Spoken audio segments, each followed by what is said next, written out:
बिस्मिल्लाहिर्रहमानिर्रहीम। Class 9th physics में chapter number 1 physical quantities and measurement. आज यहाँ पे जो हम टॉपिक डिस्कस करेंगे वो है साइंटिफिक नोटेशन 1.5। साइंटिफिक नोटेशन क्या है? किसी भी बड़ी रकम को छोटी रकम में तब्दील करके लिखना। तो इससे एक तो पढ़ने में आसानी होगी, लिखने में आसानी होगी, टाइम की बचत होगी और सबसे जो अहम बात है कि गलती का एहतमाल कम से कम होगा। यानी आपकी जो मिस्टेक है वो बहुत कम होगी जब हम किसी चीज़ को साइंटिफिक नोटेशन में लिख लेते हैं। तो इसमें अगर फॉर एग्ज़ाम्पल मैं मैथ्स ऑफ अर्थ कहता हूँ 6 × 10⁻24 kg, तो ये मेरे पास मैथ्स ऑफ अर्थ है। तो अगर मैं इसको सिंपल वैल्यू में लिखूं तो मुझे 6 के साथ कम से कम 24 ज़ीरो डालनी पड़ेंगी।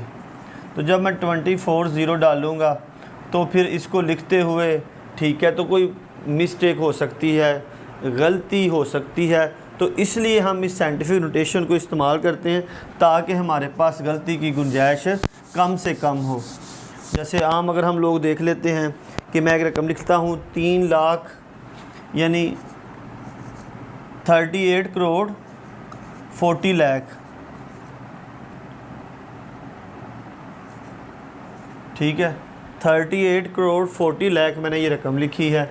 तो शायद यहाँ पे मुझे लिखते हुए कोई ना कोई मुझसे कोई फिगर या कोई मिस्टेक हो सकती है।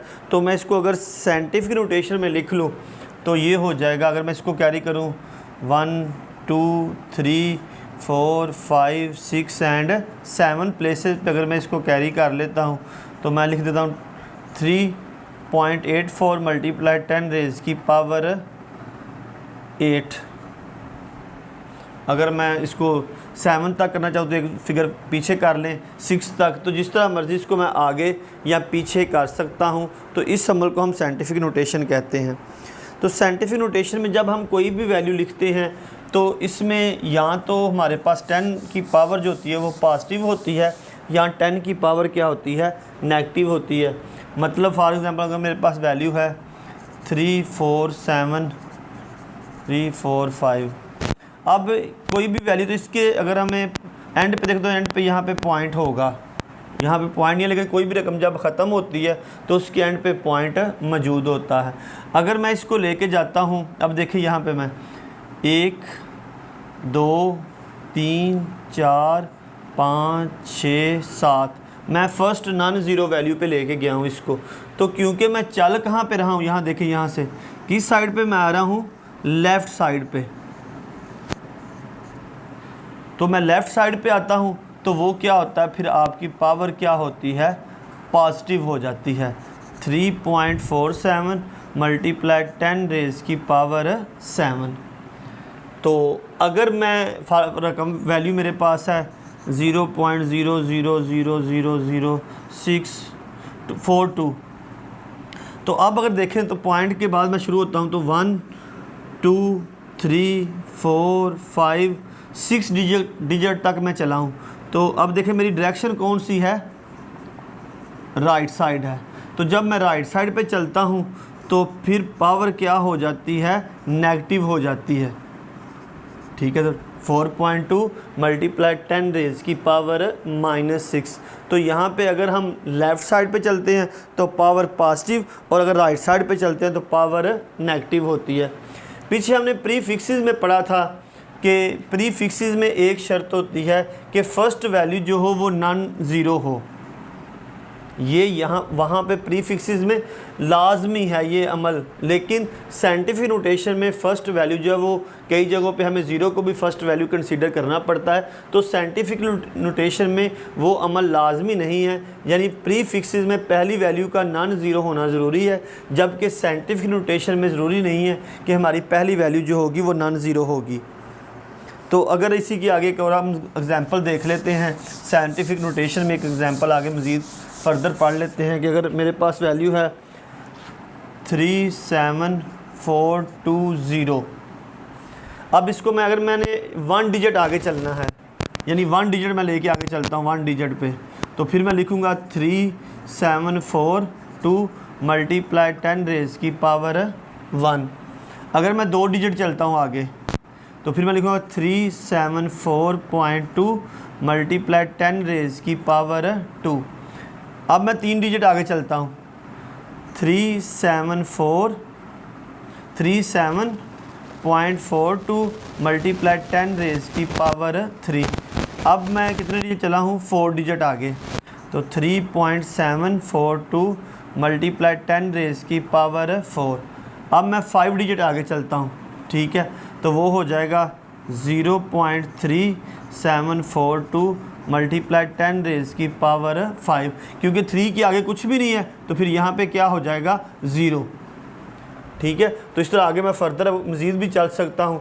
तो 10 रेज़ की पावर 6। तो जैसे जैसे जितने डिजिट मैं चलता रहूँगा, क्योंकि मैं चल रहा हूँ लेफ़्ट साइड पे, तो पावरें क्या हो जाएंगी, पॉजिटिव हो जाएंगी। अगर इसी तरह मैं राइट साइड पे चलता हूँ, फॉर एग्ज़ाम्पल ऐसे ही एक एग्ज़ाम्पल अगर देख लेते हैं राइट साइड पे हम लोग, कि वो राइट साइड में अगर डिजिट जो होते हैं वो कैसे होते हैं, तो वो देख लेते हैं। अगर हमारे पास वैल्यू है 0.00042, तो अब यहाँ से अगर मैं चलता हूँ एक डिजिट आगे, ठीक है, तो मेरे पास क्या हो जाएगा 0.0042 मल्टीप्लाई 10 रेज़ की पावर -1। अब मैं दूसरा डिजिट आगे चलता हूँ तो वो हो जाएगा 0, ठीक है, 0.042 मल्टीप्लाई 10 रेज़ की पावर -2। फिर मैं 3 डिजिट चलता हूँ आगे तो हो जाएगा 42 मल्टीप्लाई 10 रेज़ की पावर -3। आगे मैं 4 डिजिट चलता हूँ तो ये 0 जो है लेफ़्ट साइड पे पॉइंट से पहले इसकी कोई वैल्यू नहीं है, तो 4.2 मल्टीप्लाई 10 रेज़ की पावर -4। तो क्योंकि अब मैं चल रहा हूँ किस तरफ, राइट साइड पे, तो पावर क्या होगी, नेगेटिव हो जाएगी। तो अगर हम प्रीफिक्सेस में देखते हैं तो अगर मेरे पास कोई वैल्यू आ जाती है 3.6 मल्टीप्लाई 10 रेज़ की पावर 6, तो हम यहाँ पे प्रीफिक्सेस में पढ़ते हैं 3.6 मेगा, ठीक है, यानी ये 10 की पावर 6 हमने क्या पढ़ा, मेगा के साथ। यहाँ वैल्यू हमारे पास यहाँ पे आ जाती है 3.9 मल्टीप्लाई 10 रेज़ की पावर -9, तो 3.9 हम इसको क्या पढ़ लेंगे, नैनो। प्रीफिक्सेस में हमारे पास ये चीज़ें हैं, लेकिन अगर कोई चीज़ हमारे पास नहीं है, फॉर एग्ज़ाम्पल 4, 5, ठीक है, 7, तो ये जो है प्रीफिक्सेस में ये कहीं पे भी इस्तेमाल नहीं होती। तो हम फिर इनको कहाँ पे इस्तेमाल कर लेते हैं, साइंटिफिक नोटेशन में। जो चीज़ें प्रीफिक्सेस में इस्तेमाल नहीं होती उनको हम साइंटिफिक नोटेशन में इस्तेमाल कर लेते हैं। तो क्योंकि वहाँ पे ये 10 की पावर 6 है, मेगा का सैम्बल यूज़ होता है, 10 की पावर -9 नैनो का साइन यूज़ होता है, तो ये जो रकमें हैं 4, 5, 7 इनके लिए कोई सैम्बल यूज़ नहीं होता। तो इनको फिर हम साइंटिफिक नोटेशन में कोई भी रकम हो, जैसे 7.4 मल्टीप्लाई 10 रेज़ की पावर 5, ठीक है, तो ये साइंटिफिक नोटेशन में हम लिख सकते हैं, जो रकमें प्रीफिक्सेस में नहीं लिखी जाती। अगर हमारे पास इस तरह एक और एग्जांपल हम डिस्कस करते हैं कि मेरे पास एक वैल्यू आ जाती है 18000074। अब इसको हमने साइंटिफिक नोटेशन में कैसे लिखना है, ठीक है, तो अब कौन सी रकमें यहाँ पे अहम है, कौन सी अहम नहीं है, तो ये हम आगे जो टॉपिक फर्दर टॉपिक है हमारा सिग्निफिकेंट फ़िगर, तो उसमें इसको डिटेल से डिस्कस करेंगे कि इसमें कौन से फ़िगर अहम है या कौन से फ़िगर अहम नहीं है। तो अगर मैं इसको देख लूँ आम तौर पर, अगर मैंने कुछ फ़िगर चलना हो आगे, यानी 1, 2, 3, 4, 5, 6, तो 8.0 मल्टीप्लाई 10 रेज़ की पावर 6, या एक फ़िगर और आगे चलूँगा तो 1.8 मल्टीप्लाई 10 रेज़ की पावर 7। तो इस तरह भी हम इसको लिख सकते हैं। यहाँ पे इसके लिए और भी एक तरीका है, किसी चीज़ को ऐड करना हो, मल्टीप्लाई करना हो, सब्ट्रैक्ट करना हो, तो उसके लिए भी साइंटिफिक नोटेशन में बड़ा ईजी सा हो जाता है। यानी फॉर एग्ज़ाम्पल अगर मेरे पास एक वैल्यू है 2.6, या हम कह लेते हैं 18 मल्टीप्लाई 10 रेज़ की पावर 3, और ये साथ मल्टीप्लाई हो रहा है, दूसरी वैल्यू हमारे पास 5 मल्टीप्लाई 10 रेज़ की पावर 6। अब इन चीज़ों को हमने आपस में मल्टीप्लाई करना है। तो ये तो दो रकमें सिंपल हैं, बिल्कुल सादा सी, ये हमें मल्टीप्लिकेशन बड़ी आसान होगी, हम इनको बड़ी आसानी से मल्टीप्लाई कर लेंगे, ठीक है। तो हम लिख लेते हैं इसको, फॉर एग्ज़ाम्पल ये है 90 है, तो अब 10 रेज़ की पावर 3, ये बेस और ये बेस दोनों सेम है, ये 10 रेज़ की पावर 3 और 10 रेज़ की पावर 6। अब बेस सेम है तो बेस सेम होने से 10 रेज़ की पावर क्या हो जाएगा 9, क्योंकि जब बेस सेम हो तो मैथमेटिक का असूल है कि मल्टीप्लाई करने से पावरें जो होती हैं वो ऐड हो जाती हैं। यानी जब भी कोई चीज़ बेस सेम हो तो वो आपस में मल्टीप्लाई हो तो उनकी पावरें जो ऐड हो जाती हैं।